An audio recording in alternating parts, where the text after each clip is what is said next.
Assalamualaikum Bu Marlina. Bolehkah saya meminta waktunya sebentar? Saya mau bercerita tentang apa yang saya rasakan akhir-akhir ini, Bu Marlina. Waalaikumsalam, Pak. Baik, Pak, silahkan. Apa ya yang mau Bapak Fahrullah ceritakan kepada saya? Gini Bu, akhir-akhir ini sih saya merasa siswa-siswa di kelas saya ini kayaknya kurang antusias Bu dalam pelajaran yang saya berikan. Terus selain itu juga mereka juga apa ya, agak malas mengerjakan tugas. Bahkan kalau di total-total tuh kurang dari 50% yang mengerjakan tugas dari tugas saya itu, Bu. Oh, begitu ya, Pak. Jadi menurut Bapak Fahrullah, apa yang Bapak harapkan dari obrolan kita sore hari ini? Ya, pastinya saya mengharap ini, Bu, solusi. Solusi atas permasalahan yang saya alami ini. Terus saya juga ingin eh, solusi ini menjadi apa ya, pemecahan masalah agar siswa saya itu antusias nantinya dalam menerima tugas dari saya, Bu. Terus menurut Bapak Fahrullah, hal apa saja yang membuat siswa-siswa Bapak itu kurang antusias dalam pembelajaran saat bersama Bapak Fahrullah? Hmm, kalau diingat kembali sih biasanya yang menyebabkan siswa-siswa saya yang kurang aktif itu yang pertama itu biasanya pembelajarannya yang monoton, itu aja Bu maksudnya. Terus eh, dominannya ini saya tuh biasanya selalu berbicara atau anggaplah pidato lah, teknik pidato mungkin yang saya lakukan. Terus apa namanya ya, memberi, eh, sangat jarang memberi kesempatan kepada murid saya itu untuk mengeluarkan ide-ide atau kreatif mereka lah. Di situ yang membuat mereka mungkin merasa jenuh dalam pembelajaran saya, Bu. Oh, begitu ya, Pak.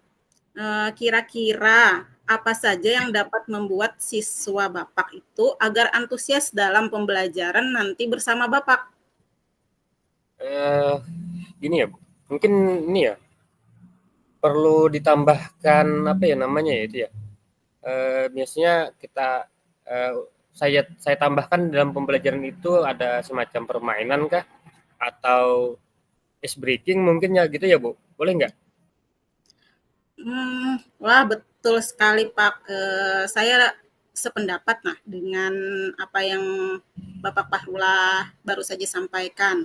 Ya, bisa di dalam pembelajaran itu ada game atau ice breaking ya tadi, Pak, ya. Nah, lalu menurut pendapat Bapak, apa saja yang bisa membuat siswa itu asik atau tidak bosan pada saat pembelajaran Bapak di kelas? Eh, Menurut saya sih pembelajaran yang sifatnya mungkin sesuai dengan filosofi pendidikan mungkin ya, pembelajaran yang berpusat pada murid kayaknya nih. Itu kayaknya lebih tepat untuk pemecahan masalah ini kayaknya ya. Terus apa ya namanya ya? Agar pembelajaran itu menjadi asik, terus tidak membosankan mereka, terus mereka juga semangat untuk mengerjakan tugas. Ya tadi mungkin saya lebih apa ya, lebih meningkatkan di dalam pembelajaran nanti saya tambahkan aneka game mungkin, terus dan juga ice breakingnya saya juga perlu tambahkan deh. Mungkin kira-kira itu Bu. Ya. Jadi tadi intinya pembelajaran yang berpusat kepada peserta didik, Pak, ya. Iya, Kemudian Bu. di dalam pembelajaran tadi ada ditambahkan game, ice breaking. Nah, yang menarik begitu, Pak, ya. Nah, kemudian, Pak, mengenai tugas yang diberikan kepada siswa, apakah penyebabnya sehingga mereka kurang antusias dalam mengumpulkan tugas tersebut, Pak? Kayaknya gini ya, Bu, ya. Biasanya sih, eee, kemungkinan kemungkinan, Bu, ya, karena tugas saya tuh biasanya terlalu banyak mungkin ya. Terus juga mungkin penyebabnya juga, apa ya namanya, tugas terlalu banyak, terus sumber belajarnya yang kurang mungkin di situ, Bu. Jadi, membuat mereka itu merasa, apa ya, semangat mereka untuk mengerjakan tugas tuh agak sedikit menurun, Bu. Mungkin di situ letak letak, apa, kelemahannya, Bu. Oke. Nah, Pak, kalau boleh saya tahu nih, Pak, Bapak menggunakan sumber belajar apa saat pembelajaran di kelas? Ya biasa, Bu, seperti zaman-zaman dulu mungkin ya, kebanyakan saya menggunakan sumber belajar yang hanya yang ada tertera atau yang tersedia di sekolah, misalnya di perpustakaan mungkin, Bu. Biasanya saya lebih, apa ya, lebih mengarahkan murid saya itu untuk mencari sumber belajarnya itu di perpustakaan saja, Bu. Jarang kita saya memberikan mereka arahan untuk mencari sumber belajar di luar. Mungkin di situ yang letak, apa ya, kekurangannya juga, Bu. Textbook, Pak, ya. Iya, Nah, Bu. kemudian Pak, gini, adakah sumber belajar selain buku teks yang kira-kira dapat Bapak gunakan saat pembelajaran di kelas nantinya, Pak? Eee, Sebetulnya kalau sumber belajar ini, Bu, banyak sih. Cuma ini kemungkinan ya kembali kepada mungkin kepada saya ya, Bu, ya. Kemungkinan ya saya pikir sih banyak sumber belajar seperti, video yang ada di YouTube mungkin kan, terus, lebih sering membaca artikel atau apa sifatnya menjelajah internet misalnya di blog-blog mungkin, terus juga, apa ya namanya ya, lebih sering kan sekarang ini banyak yang majalah-majalah cerita atau apa gitu kan. Mungkin, bisa mereka juga berkunjung ke misalnya ada semacam kumpul lah, komunitas belajar yang seperti rumah belajar, terus apa namanya, eee, ruang ruang guru kah atau mungkin seperti itu, dan juga mereka juga bisa belajar di Canva deh kayaknya, Bu. Mungkin itu deh jawabannya. Wah, betul sekali, Pak. Banyak sekali, Pak, ya. Ada tadi Canva, rumah belajar, YouTube, kemudian artikel. Nah, itu berarti bisa nantinya Bapak gunakan ya, Pak, ya. Nah, saya yakin sekali bila Bapak bisa menggunakan berbagai macam sumber tersebut yang telah Bapak sebutkan tadi ya, yang banyak sekali itu. Nah, pasti akan membuat murid-murid Bapak itu antusias dalam pembelajaran. Pasti dah mereka, karena banyak sekali sumber-sumber yang sudah Bapak sebutkan tadi. Nah, itu akan membuat pembelajaran tidak monoton, Bapak. Nah, sekarang apa rencana Bapak untuk menyelesaikan masalah ini? Hmm, Kemungkinan rencana saya sih untuk kedepannya nantinya yang pertama mungkin saya akan merancang pembelajaran yang sifatnya mengasihkan, terus juga saya, lebih banyak menggunakan sumber belajar yang seperti Ibu sebutkan tadi kan, seperti YouTube, Canva, artikel, terus apa namanya, blog atau semacamnya yang ada di internet lah. Terus yang kedua nanti mungkin saya akan memberikan tugas kepada murid-murid saya agar tidak terlalu banyak lagi, mungkin, sedikit saja, tapi dari tugas yang sedikit itu mampu meningkatkan, kualitas pembelajaran mungkin nanti, apa ya namanya ya, saya juga memberikan kesempatan kepada mereka mungkin nantinya untuk, eee, menentukan sendiri tugasnya mau seperti apa, terus belajarnya mau seperti apa, terus, mungkin lebih lebih tepatnya itu nanti mungkin saya akan memberikan, pembelajaran yang sifatnya berdiferensiasi ya. Artinya di situ nanti apa, titiknya untuk mengetahui atau mengelompokkan murid yang mana yang suka, yang mana yang masih belum aktif atau masih belum antusias. Mungkin tugas-tugasnya bisa puisi atau pantun atau membuat laporan apa gitu, laporan digital atau dialog kah atau diskusi yang lain mungkin. Kira-kira itu, Bu. Iya, bagus sekali Pak ya. Banyak sekali rencana yang sudah disiapkan oleh Bapak Fahrullah, itu sangat luar biasa. Insya Allah akan berhasil Pak nantinya kalau Bapak jalankan. Nah, kemudian Pak, begini, apa komitmen Bapak terhadap rencana yang sudah Bapak buat ataupun yang sudah Bapak rancang tadi Pak? Komitmen saya ya, Bu, ya. Ya yang pasti, Bu, gini, kalau komitmen ini pasti kan kita harus konsisten juga.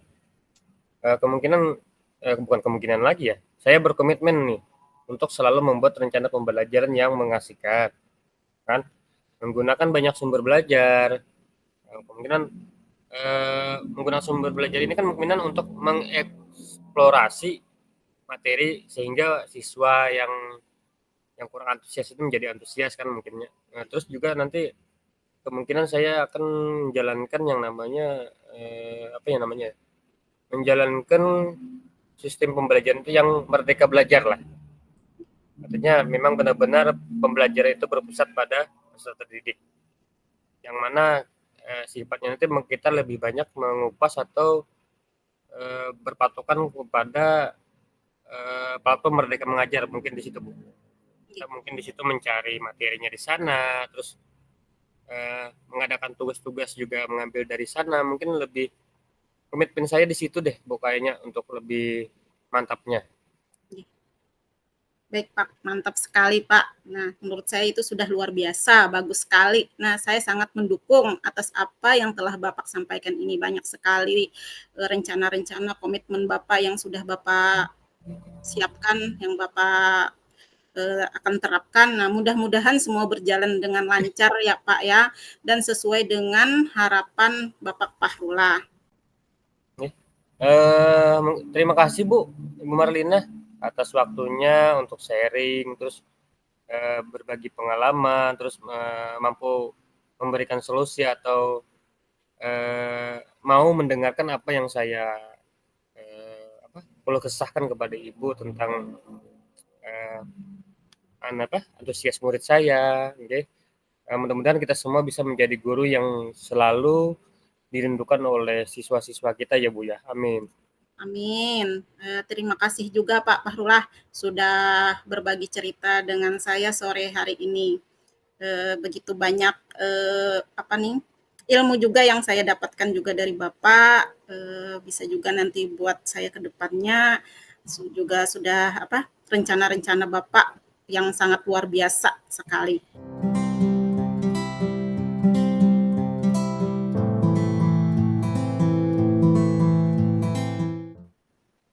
Selamat sore Pak Fahrullah.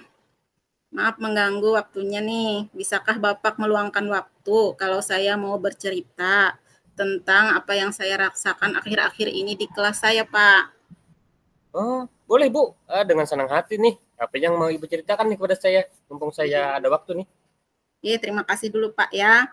Begini Pak, sudah beberapa hari ini saya amati ada seorang siswa di kelas saya yang dikucilkan.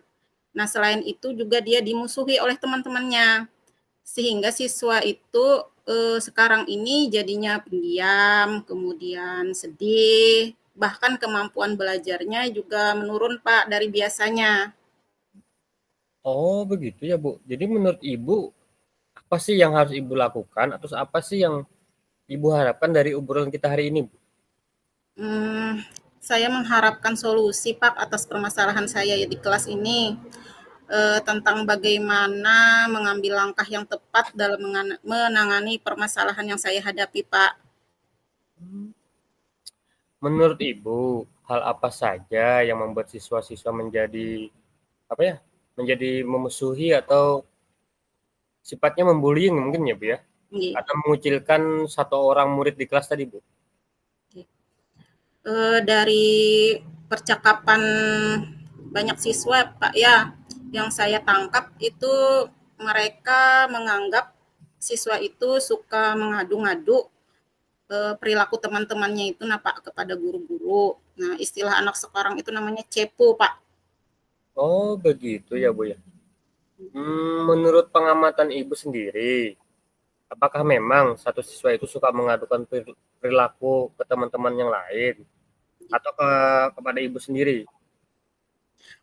Kalau menurut pengamatan saya sih, Pak, memang ada beberapa kali, siswa tersebut itu bercerita kepada saya tentang teman-temannya. Nah, tetapi pada waktu itu saya menganggap itu adalah hal yang biasa saja, Pak. Seperti anak yang ya cerita-cerita gitu, Pak, kepada gurunya. Iya iya iya, Bu. Kira-kira apa saja sih yang melatar belakangi siswa tersebut sehingga berperilaku seperti itu? Mungkin apa kebutuhan dasarnya sudah terpenuhi atau apa ya namanya ya? Hmm, apa namanya itu? Dari segi segi psikolognya lah, mungkin terpenuhi atau belum, Bu, sebagai anak? Kalau menurut saya, sepertinya siswa itu belum terpenuhi, Pak, kebutuhan dasar akan kasih sayang sepertinya dan juga rasa diterima oleh teman-temannya. Nah, makanya itu sehingga dia, suka apa, adu-adu tadi, Pak, cepu tadi. Terus apakah ada latar belakang peristiwa tertentu yang menguatkan ibu dalam menentukan tidak terpenuhinya kebutuhan dasar murid tadi, Bu? Berdasarkan informasi yang saya dapat, Pak, siswa itu sebelumnya kan memang siswa pindahan ya, Pak, ya. Tapi saat pertama dia datang ke sekolah kami itu dia suka membanding-bandingkan antara sekolahnya yang dulu dengan sekolah yang sekarang. Nah, sampai-sampai Pak ya, saking dia membanding-bandingkan sekolahnya yang dulu dengan sekarang, dia disindir disindir sama teman-temannya di kelas dengan lagu apa itu Pak, yang Oh dibanding-banding kayak gitu Pak. oh Nah, oh oh itu. oh iya. Oh iya, lagu Jawa itu ya? Ojo dibanding-bandingkan nggak? Oh Iya. iya iya iya iya. Wah, ternyata seperti itu ya, Bu, latar belakangnya. Mungkin supaya lebih seimbang gini, Bu, ya. Kita juga perlu mengidentifikasi hal yang sama terhadap teman-temannya, yang apa? Teman-temannya terus menurut ibu kebutuhan dasar apa dalam diri mereka yang belum terpenuhi juga kita cek juga kan, selain dari apa yang dikucilkan tadi kita cek juga, terus teman-temannya juga yang suka mengucilkan kita cek juga, Bu. Mungkin itu sih lebih baik. Apa ya Pak ya? Sepertinya merasa kebutuhan dasar akan penguasaan sepertinya Pak yang belum terpenuhi oleh teman-temannya tadi. Penguasaan, Bu, ya. Nggih. Terus ini, Bu, bagaimana eh, menurut apa maksud Ibu dengan kebutuhan penguasaan yang belum terpenuhi itu, Bu? Maksudnya itu apa, Bu? Jadi Pak, saat siswa baru ini datang kan sebelumnya mereka merasa sebelumnya itu mereka itu biasa saja Pak, tetapi setelah siswa ini datang mereka merasa ditantang.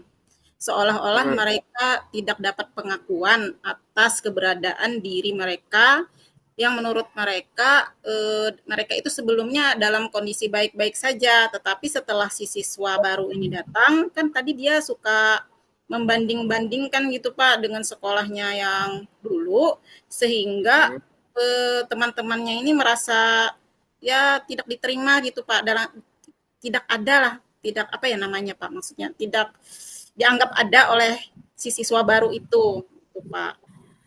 Iya, wah, wah, wah, wah, wah, mantap nih, menarik sekali nih analisis Ibu ini. Terus sekarang bolehkah kita kembali ke meninjau tentang satu siswa yang dikucilkan tadi, Bu? Menurut pendapat Ibu, bagaimana langkah yang ditempuh agar siswa itu kembali mendapatkan kebutuhan dasarnya, ya, agar agar apa ya namanya terpenuhi lah secara keseluruhan menurut menurut Ibu seperti apa? Oke. Kalau menurut saya sih Pak, langkah yang bisa saya mulai itu dengan pembelajaran tentang kesadaran diri bagi siswa Pak, bagi peserta didik. Itu Pak. Bagus, Jadi oh mantap, bagus kesadaran diri sekali, Bu. Pak. Jadi kesadaran diri yang, tapi gini, Bu, kesadaran diri yang apa ya namanya, yang menyeluruh mungkin artinya, atau bagaimana sih konsepnya yang terkait dengan siswa itu, Bu? Oke. Kira-kira kesadaran diri yang seperti apa gitu kan? Oke. Di sini Pak, saya mengidentifikasinya kesadaran dirinya tentang emosi dalam diri mereka dan juga menghubungkan antara perasaan dan pikiran Pak, seperti itu. Iya iya iya. Apa tadi? Kesadaran diri, Nggih. emosi yang menghubungkan dengan perasaan, pikiran Ya, dan iya, pikiran ya? Atau nggih. nilai-nilai yang Iya, terkandung ya? pikiran dan nilai-nilai yang terkandung, seperti itu Pak. Terus ini Bu, tentang ini Bu, sudahkah Ibu merancang untuk melakukan aksi-aksinya tersebut Bu? Nggih. Sudahkah Ibu? Eh, yang pertama saya akan memanggil Pak siswa tersebut, kemudian berdiskusi bersama untuk bisa menggali emosi yang muncul. Nah, sehingga anak itu dapat mengakui pada diri sendiri emosi yang bagaimana yang sedang dirasakannya. Dengan pengakuan dan tidak adanya penyangkalan, maka ia akhirnya dapat menerima dirinya sendiri apa adanya, Pak. Seperti itu. Itu adalah langkah awal saya bisa menghubungkan perasaan dan pikirannya. Nah, kemudian perubahan langkah demi langkah nantinya saya yakin ya seiring dengan itu teman-temannya juga akan bisa menerimanya seperti itu Pak. Jadi dia bisa me, me Berkumpul atau bergaul, ya, bergabung? seperti itu Oh iya. maksudnya Pak. Oh ya, Masya Allah Bu, luar biasa itu Bu. Ternyata dapat menemukan apa ya? Ibu dapat menemukan solusi yang berkaitan dengan seseorang sesuai yang terabaikan tadi. Terus lalu untuk teman-teman yang lain mungkin Bu, bagaimana menurut Ibu? Adakah langkah yang bisa dijalankan untuk menuntun mereka agar tidak lagi mengucilkan seorang teman yang sifatnya yang seperti yang tadi Bu? Oke. Untuk teman-temannya mungkin di sini yang saya pertimbangkan adalah tentang bagaimana pembelajaran kesadaran sosial, Pak. Berarti kesadaran diri dan kesadaran sosial ya. Oke. Oh iya, iya. Wah menarik lagi nih Bu. Bagaimana Ibu sudah dapat merencanakan aksi tersebut? Oke. Untuk aksinya yang kesadaran sosial terhadap teman-temannya ini, yang pertama tentunya saya juga akan berdiskusi bersama mereka di kelas, Pak, ya. Kemudian akan diupayakan pembelajaran yang dapat mengembangkan sikap empati, nah terhadap sesama. Di sini dengan cara saya mengelompokkan mereka secara berpasangan. Nah, kemudian saling berwawancara tentang pengalaman menarik, kemudian ada tokoh idola misalnya, kegiatan yang menarik apa, kemudian apa yang membuat mereka sedih, bagaimana cara menghadapinya, itu mereka lakukan secara berpasangan agar mereka nanti muncul rasa empati terhadap teman-temannya seperti itu, Pak. Lalu bagaimana keterkaitannya dengan perubahan perilaku yang tidak lagi mengucilkan teman? Untuk hal itu, Ibu bisa menghubungkannya gitu kan? Nah, menurut saya Pak, apabila setiap kelompok tadi kan berpasangan ya, saling berpasangan, saling berbagi cerita, dan lainnya mendengarkan serta memberi respon, maka siswa-siswa akan belajar cara menghargai emosi dan perasaan temannya Pak. Nah, di sini bila ini sering dilakukan, siswa akan terlatih berempati, nah sehingga tidak apa tindakan yang negatif tadi itu untuk mengucilkan tadi Pak, contohnya itu bisa dihindarkan. Iya iya. Alhamdulillah Bu Marlina hari ini Ibu seperti seorang motivator, motivator yang ulung lah untuk Pak, siswa-siswa Ibu. Terus untuk selanjutnya apa komitmen Ibu terhadap rencana Ibu tadi? komitmen saya Pak untuk selalu tentunya memperhatikan perilaku semua peserta didik saya dan akan berusaha cepat tanggap Pak ya apabila muncul gejala-gejala perilaku yang negatif. Kemudian jikapun nantinya terjadi, saya harus bisa mempertimbangkan solusi terbaik untuk pemecahan masalah mereka. Wah, sangat menginspirasi nih Bu Marlina. Semoga semangat Ibu ini bisa menular kepada rekan-rekan yang lain di sekolah Ibu, di sekolah ataupun di luar sekolah Ibu lah. Oke, Mudah-mudahan bisa amin. ditularkan Ibu. Oke, amin Pak. Terima kasih banyak Pak atas waktunya. Untuk saya bisa sharing, mudah-mudahan kita bisa menjadi guru yang memahami situasi emosi dan sosial peserta didik. kita Pak, seperti itu ya Pak ya. Iya, ya Bu, mudah-mudahan Iya. terkabul doa atau harapan kita ini Bu. Terima kasih.